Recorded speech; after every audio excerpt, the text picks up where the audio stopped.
Baik, Assalamualaikum warahmatullahi wabarakatuh. Pada pertemuan kali ini kita coba bahas sesuai dengan yang ada di slide atau RPS itu ya, pertemuan ke-5. Kita coba lihat, ada nanti pertemuan 5 dan 6 itu ada 2 diagram. Ya, kita langsung saja coba lihat materinya.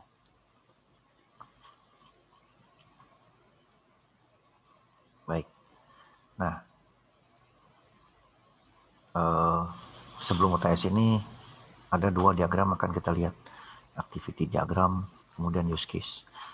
Ya, saya rasa ini agak penting sebagai dasar ya, fondasi Anda untuk mulai mengerjakan KP dan skripsi. Nah, materi ini secara detail Anda akan dapatkan di mata kuliah analisa dan perancangan RPL ya, atau di metodologi perancangan perangkat lunak MPPL. Ya, secara detail akan Anda dapat di situ. Karena nanti ini mata kuliah yang sangat penting ya. Sangat penting, vital. Anda tidak bisa mata kuliah perancangan ini, Anda nggak bisa bikin KP, nggak bisa bikin skripsi. Jadi khusus anak TI nanti saya sampaikan bahwa untuk anak teknik informatika di semester ini atau di tahun angkatan ini, Anda akan membuat biasanya 6 diagram untuk kerja praktek atau skripsi.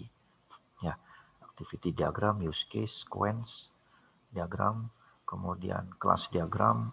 Kalau Anda menggunakan perangkat keras, Anda akan dituntut untuk membuat komponen diagram dan deployment diagram. Nah, itu semua nanti akan Anda dapatkan di mata kuliah yang namanya MPPL atau metodologi perancang perangkat lunak. Tapi di mata kuliah RPL ini saya akan bahas 2 saja, activity dan use case, karena nanti ada hubungannya ya. Ada hubungannya dengan materi selanjutnya. Baik, kita lihat slide. Ya, activity diagram adalah diagram ya. Dari bahasanya Anda bisa lihat activity diagram ini diagram aktivitas ya. Jadi diagram aktivitas ini adalah diagram yang digunakan untuk menggambarkan logik prosedur, ya, prosedur, proses bisnis atau alur kerja. Ya. Zaman sebelum adanya diagram activity, kebanyakan masih menggunakan namanya flowchart ya. Tapi sampai sekarang flowchart masih banyak digunakan. Dalam pemrograman struktur, beberapa developer lebih senang menggunakan yang namanya data flow diagram. Ya. Data flow diagram menurut saya sendiri lebih detail daripada activity diagramnya. Cuma memang penggambaran lebih sulit, tapi dia sangat-sangat detail ya. Jadi apapun yang ada di proses itu Anda bisa lihat dalam data flow diagram. Karena dia bisa sampai level rinci ya. Tapi Anda mungkin nggak ketemu, belum pernah ketemu diagram itu. Apa-apa. Baik, diagram aktivitas fokus pada aktivitas yang terjadi dan terkait dalam satu proses tunggal. Nanti kita lihat ya.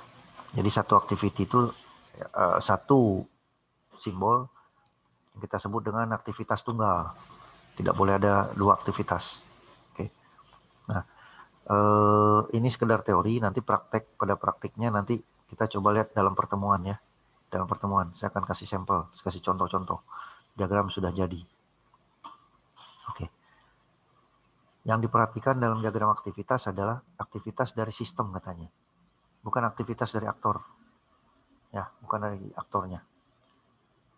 Baik, kita langsung sajalah. Nah, ini simbol ya. Nah, saran saya simbol Anda boleh lihat teori-teori ini ya. Di Google pun banyak teori. Tapi saran saya adalah Anda lihat simbol yang ada di aplikasi yang akan Anda gunakan. Ya, beberapa senang menggunakan rational rules. Ya, beberapa senang menggunakan yang lain ya. Cuma kalau saya sendiri untuk semester ini dianjurkan untuk menggunakan Astah Community. Ya. Untuk melihat simbol, sebaiknya Anda jangan lihat di teori ini, langsung buka Astah saja. Buka Astah Community, lihat simbol-simbol yang ada di sana, dipelajari. Biasanya lebih cepat gitu kalau mau belajar. Ya. Baik. ada aktivitas, ada status awal, kemudian bentar. Di sini ada percabangan, nanti kita lihat beda percabangannya.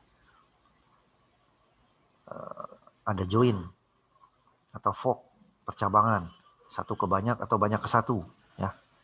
Ada status akhir, ada partisi yang namanya partisi atau swim lane. Baik, nanti ini semua akan Anda dapatkan teori ini prakteknya pada saat pertemuan. Oke, ini teori-teorinya. Ya, activity diagram memungkinkan Anda untuk menspesifikasikan bagaimana sistem Anda akan mencapai tujuan, katanya gitu ya. Jadi activity diagram ini sebetulnya proses kegiatan dari awal sampai akhir. Apa yang mau Anda bahas? Ya. Oke, bentar. Digunakan untuk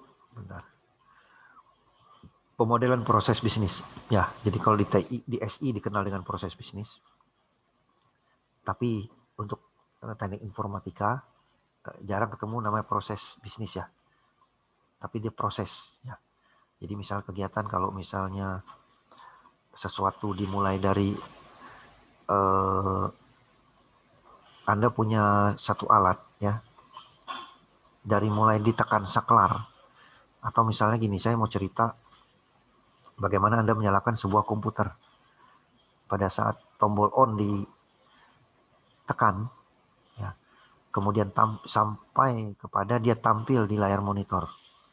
Ya, tampilan awal pembuka di awal monitor.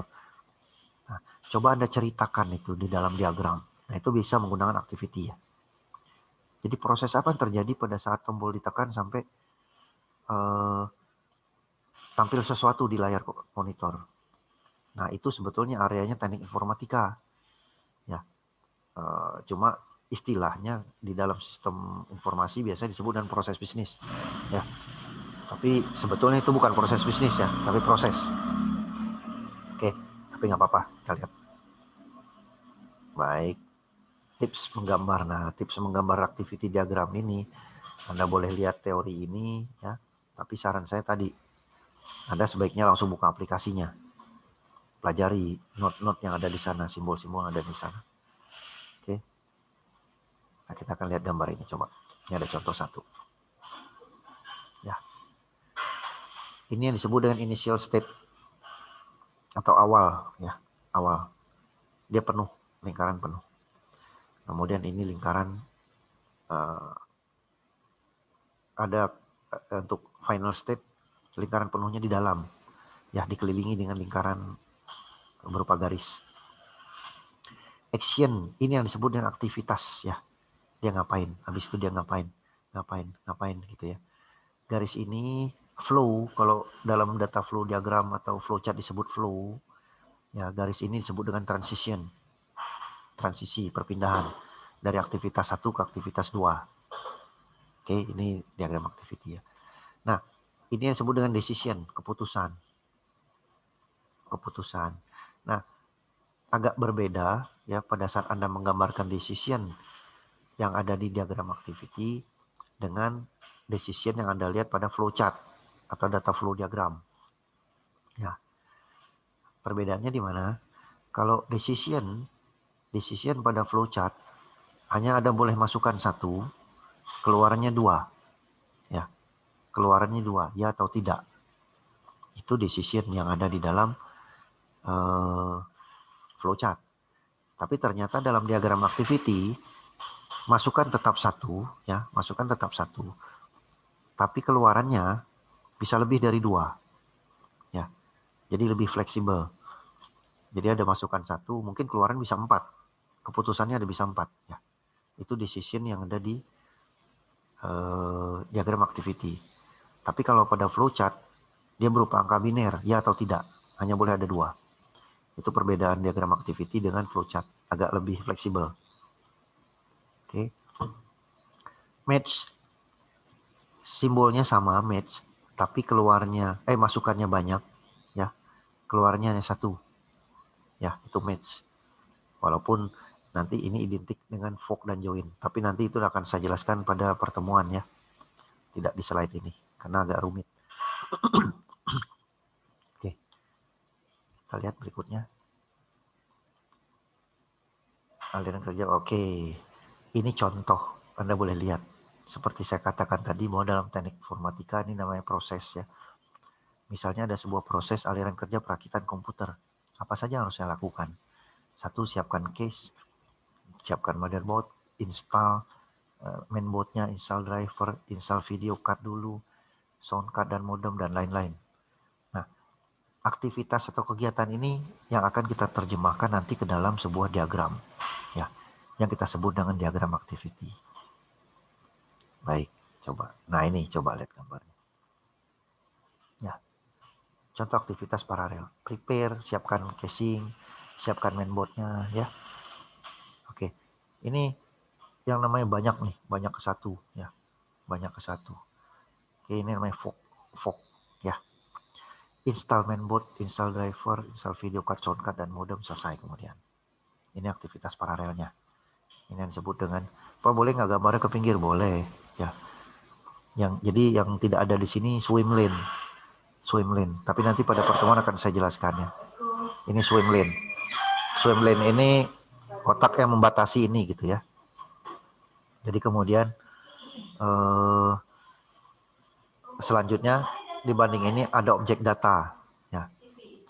Nah, objek data ini aspek proses dari yang kita modelkan. Baik. Aktivitas diagram, node ya. Baik, coba kita lihat ke bawah. Nah, ini node object. Receive order, request, approve payment, submit order ya. Baiklah, ini tapi nanti semua saya jelaskan dalam pertemuan saja. Kita lihat simbol yang satu ini, kemudian ada satu yang namanya time event. Ini juga boleh saya jelaskan sekarang karena ini agak penting. Time event ini misalnya ada waktu tunggu antara aktivitas ke aktivitas. Misalnya gini. Pada contoh di sini ada ship order dengan send billing. Jadi pada saat saya pesan barang, saya harus menunggu waktu 3 hari agar billing saya dikirim. Ya, agar billing saya dikirim. Saya harus menunggu 3 hari. Jadi antara kegiatan ini kita bisa pasang simbol ini. Simbol ini semua ada di aplikasi yang menggambarkan diagram tersebut. Misalnya wait 3 days, ya tunggu 3 hari. Oke.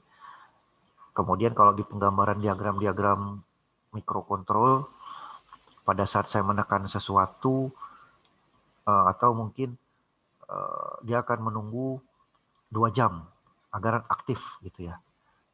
Ya, jadi setelah trigger menyala, dia akan menunggu 2 jam untuk aktif. Kita pakai simbol ini di dalam mikrokontrol. Wait 2 hours misalnya gitu ya. Oke, ini nanti kita jelaskan di pertemuan. Baik. Time event bisa nggak tanpa aliran masuk? Bisa. Ya. Tapi dia memberikan aktivasi secara berkala. Maksudnya otomatis. Ya, otomatis. Jadi tiap 1 jam dia akan ngirim sinyal. Tiap 1 jam dia akan ngirim sinyal. Artinya itu tidak ada event yang masuk. Ya, tidak ada aktivitas yang masuk. Nah, di gambarnya seperti ini nih. 1 second time out. Atau misalnya 1 hour. Jadi tiap 1 jam dia akan ngirim sinyal. Tiap 1 jam akan ngirim sinyal. Ya, mirip seperti black box ya, GPS yang ada di black boxnya pesawat. Itu dia akan ngirim sinyal tiap berapa detik. Ya. Nah, gambar diagramnya gini. Ya, update progress bar. Ini diupdate, statusnya diupdate terus. Pada saat dia kirim sinyal diupdate, gitu ya. Itu cara penggambaran time event. Oke, ini sinyal juga ya. Ini sinyal receive, sinyal respon. Tapi nanti ini saya jelaskan di dalam pertemuan semua. Anda harus baca teori ini. Baik, sinyal, masih di sinyal. Nah, ini mengakhiri aliran. Lihat. Ada 2 activity final. Bukan 2 activity final, maksudnya ada 2 final ya. Dalam penggambaran activity. Satu ini, simbol ini, node ini hanya boleh ada 1 dalam tiap diagram. Artinya ini menunjukkan kegiatan selesai. Dalam satu diagram itu, semua kegiatan selesai di sini. Oke. Tapi ini disebut dengan end flow node ya. Jadi akhir daripada sebuah garis, daripada sebuah proses. Simbol ini boleh ada banyak dalam tiap diagram. Simbol ini menunjukkan apa? Node ini menunjukkan bahwa oh proses ini selesai. Tapi proses yang lain belum. Oh proses ini selesai nih yang ini. Tapi proses yang lain belum ya. Jadi bisa banyak dalam tiap diagram. Tapi kalau ini ya activity final, ini end final node ya. Ini activity final. Activity final hanya boleh ada satu dalam tiap diagram. Coba kita lihat, nah ini misalnya. Ya, ini hanya boleh ada satu dalam tiap diagram. Oh ya, ini yang tidak ada di atas di partisi ya, swim lane ya. Swim lane. Ini swim lane nih. Swim lane ini adalah untuk membatasi aktor. Berapa aktornya. Ini dalam hal ini ada 2 aktor nih kalau dilihat mahasiswa dan biro akademik. Ada 2 aktor, ada dua swim lane artinya. Baik. Nah, ini tidak ada swim lane. Ya. Oke. Nah, baik. Saya rasa cukup untuk activity diagram. Nanti selebihnya silakan tanya jawab di pertemuan kelas. Akan saya jelaskan detail di sana untuk contoh ya. Ini sekedar teori untuk Anda baca. Terima kasih. Assalamualaikum warahmatullahi wabarakatuh.